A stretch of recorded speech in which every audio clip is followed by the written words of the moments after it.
iniciar uma trajetória de queda, e mesmo em questões políticas, independente de resultado político, o Banco Central mostrar que aquilo ali é para baixo, aí o mercado vai começar a fazer uma coisa que talvez seja raro da gente ver. Eu vou arriscar fazer essa previsão.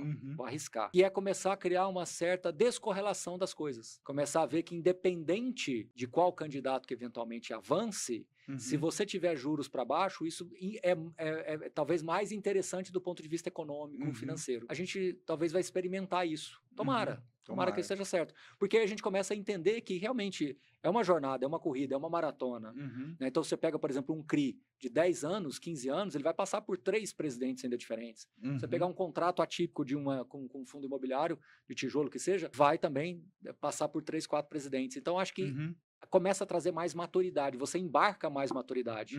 Né? Então, volatilidade sim, sempre deve ocorrer, mas você não adiciona um prêmio de risco do fim do mundo, né? Porque o grande problema da tese de investimentos em fundo imobiliário, FIAGRO, FIINFRA, enfim, FDIC, tudo, é essa tese de que agora acabou tudo. Vira e mexe é o fim disso, é o fim daquilo, é o começo daquilo. Então, assim, isso não é legal, porque aí você começa a ter um sentimento de que em algum momento vai acabar tudo. E quando você percebe que o fundo imobiliário existe há 32 anos, mas ele realmente se popularizou mais nos últimos 5 anos, mas nesses últimos 5 anos nós tivemos pandemia, e desses 5 anos, 4 com juros em 2 dígitos, ou seja, acima de 10%, essa é a massa crítica que está olhando. Só que ele esqueceu que começou lá em 93. O primeiro fundo de gestão ativa que nasceu, se eu não estiver enganado aqui, foi 2006. Nós estamos praticamente 20 anos depois. Tá aí quantos e quantos presidentes, quantas e quantas crises. Então, assim, eu gosto sempre de fazer um exercício, se você me permitir, você vai até me ajudar aqui nesse exercício. Imagina que naquele momento, em 2006...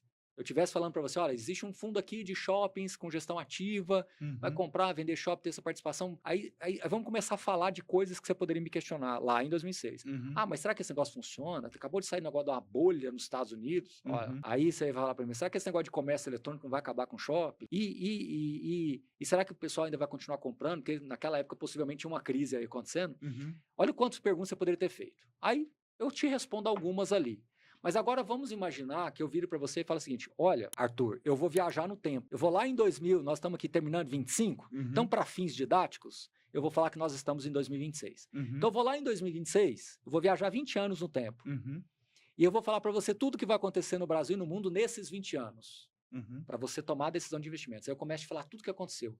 Eu não vou conseguir lembrar de tudo que aconteceu, mas nós tivemos crise de subprime, nós tivemos impeachment, é mais, me ajuda, guerra para todo lado, petróleo, juros a 2, juros a 15, juros a 2, juros a 15, inflação, deflação, inflação de 2 dígitos algumas vezes.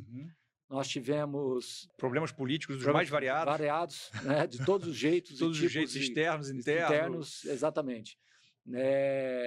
Crise de caminhoneiro, dias específicos de grandes empresários sendo colocados ali em evidência. Nós tivemos quebra de banco. Olha o quanto de coisa que aconteceu e eu falasse para você, eu viajei no tempo e vai acontecer tudo isso. Você quer investir, Arthur? Nunca que você investir. Nunca que você investir. Então, possivelmente, se eu fizer esse exercício com você agora e falar, eu vou viajar no tempo, vou lá em 2046, possivelmente vai acontecer um monte de coisas. E às vezes é isso que o investidor ele precisa entender melhor, que o fundo imobiliário ele é um veículo de investimento que sustenta ou ele suporta essas questões. Claro, nós temos 500 fundos imobiliários, claro, termos mais, outros menos, mas se você conseguir fazer um cardápio, construir um cardápio de fundos que tem um pouco mais dessa robustez, a chance de você passar por esses 20 anos com uma certa proteção é muito grande. Por isso que a revisão é importante, por isso que esse direcionamento do entendimento para onde o mercado está indo é importante. Então, voltando ao empresário, eu acho que o empresário da mesma forma, ele vai olhar 20 anos para frente e vai falar, daqui 20 anos eu não vou conseguir construir um sobrado com dinheiro de... Aí você entende isso, mas os fundos de FGTS, de plano empresário... Não tem como, porque assim, os produtos estão ficando muito mais sofisticados e o dinheiro está diminuindo. Hoje, você tem esse número na cabeça muito mais que eu, para construir um prédio de 20 andares de alto padrão. Quanto se gastava antes da pandemia, quanto se gasta hoje?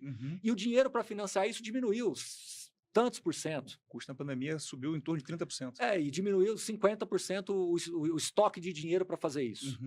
não é? Então, é a história, assim, a gente não é o nosso assunto aqui, mas só para deixar na mesma página, é a história lá do Plano Safra. Então, assim, o quanto financiava e o quanto hoje os veículos de crédito são importantes e o quanto eles se tornarão ainda mais importantes. Por isso que desde quando se falou dessa história de tributar fundo imobiliário, Fiagro, infra, a gente sempre fomos inclusive a Brasília e sermos muito vocais com relação a isso, porque assim, não tem sentido, porque você vai estar financiando o capital privado com capital privado, algo que o governo não tem condições de fazer, e lá na ponta final você tem um outro problema, porque quem está investindo em fundo imobiliário, Fiagro e Finfra, a cabeça é de aposentadoria, e lá na frente o INSS aposentadoria também vai ter uma dificuldade maior de manter uma aposentadoria robusta. Não estou falando que vai quebrar, não vou entrar nesse mérito, assim. Estou falando no sentido geral, a escassez de recurso também para a Previdência vai ficando cada vez mais evidente, mais tangível ali. Então, não tem muito sentido de se falar em tributação de um veículo de investimento, ou de veículos de investimento, que financiam 3 setores no Brasil, que são pujantes. E aí eu te pergunto, o empresário que não olhar para isso, ele também vai chegar atrasado. Então, é latente essa comunicação. Só que eu vou ser muito franco com você. Por isso que eu venho aqui, todo mundo que me chamar para ir nessa linha, eu vou aceitar justamente nesse convite, porque o meu alcance acaba sendo mais o investidor pessoa física. Eu alcanço o empreendedor quando eu estou dando aula na pós-graduação, mas é um momento muito específico. Você não, você está gastando a sola de sapato todo dia porque é o seu negócio. E aí eu acho que tem que levar mesmo, vocês estão de parabéns de construir um programa assim, justamente porque tem que chegar essa informação lá. E às vezes você passa um trecho desse e vai replicando num grupo de WhatsApp que você participa, alguém se interessa, entendeu? Porque ele está vendo que nós estamos falando aqui com seriedade, estamos falando aqui com objetividade, a gente não está falando assim, se você não fizer também, você vai sair do mercado. Não é isso, é uma questão mesmo de... É uma tendência, é um movimento quase que inexorável. A gente discute, eu estou com isenção nesses 3 setores que são chaves para a economia, e a gente esquece que esses setores eles foram subsidiados de várias maneiras. E o imobiliário está sendo subsidiado por nós.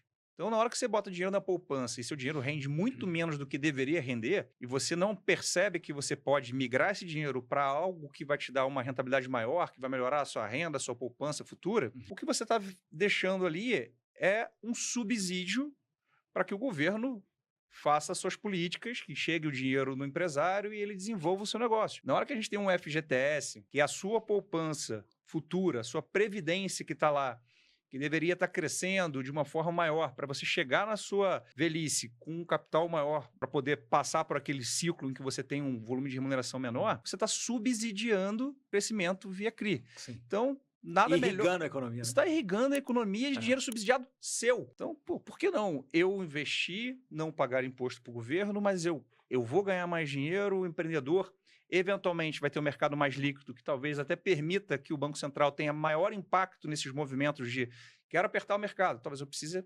aumentar menos os juros num evento desse, dado que o meu impacto de aumento de taxa de juros ele é muito mais latente na hora que eu não tenho uma TR+, na hora que eu não tenho uma TJLP, na hora que eu não tenho uma série de abacaxi que nós criamos aqui dentro do Brasil.